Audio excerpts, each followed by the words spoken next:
Hello mga ka-Ebron, ayan, presenting to you ang ating kakainin ngayon para sa ating dinner. Ito ang Chick and Joy Juice Delicious. Okay, so buksan na natin para lang sa inyo. Okay, so ayan guys. So, ito yung kakainin natin ngayon para sa ating dinner. Medyo hindi na siya malutong guys kasi okay, so nag-travel tayo from Zamboanga City papunta sa Cebu ko. Kaya ayan, hindi na siya crispy. But then guys, I am sure na masarap ito. Kasi ang in-order natin ay may flag na pula. Ibig sabihin, maanghang siya. Okay, so ayan. Next is, ito yung kanin nila. Okay, so binalat tayo guys. Okay, so kainin natin yan, guys. Okay, next is, syempre, bumili din tayo ng iba pang pagkain from Jollibee. At, eto na. Diba?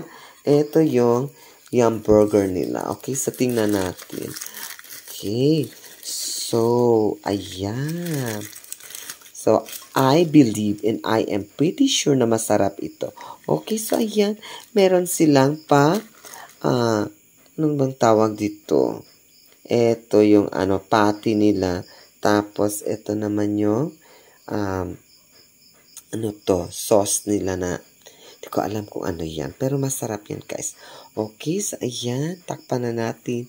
Okay, i-cover natin ulit. Kasi bukas na natin yung kainin ng morning. Okay. So, syempre meron pa, guys. Okay. So, set aside muna natin yan. At, eto pa, ang super meal. Kaya buksan na natin in 5, 4, 3, 2, 1. Tara! Walang laman kasi kinain ko na. Actually guys, ang laman nito is french fries. Meron ding, meron ding spaghetti. And, kaya ayan. So, wala na. Kinain na natin kasi nagutom tayo kanina. Okay? So, sunod dyan is meron pa. Okay, ito na ang pang-last na ating binili. Okay, so ito ay ang tuna pie. Okay, so ito guys is napakasarap nito. I am pretty sure na makakalimutan yung pangalan nyo pag makakain kayo ng ganitong klaseng pagkain from Jollibee. Okay, so ayan. Sarap nito guys. So kainin natin to. Let's go.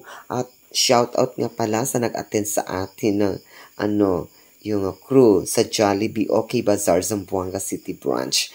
Okay, so ayan. Let's go. Ito, tuna pie. Sarap. Ibalik natin yan. Tapos, meron tayong yummy burger. Yan. At, syempre, ang ating chicken joy. Okay, ayan. Yummy. Let's go.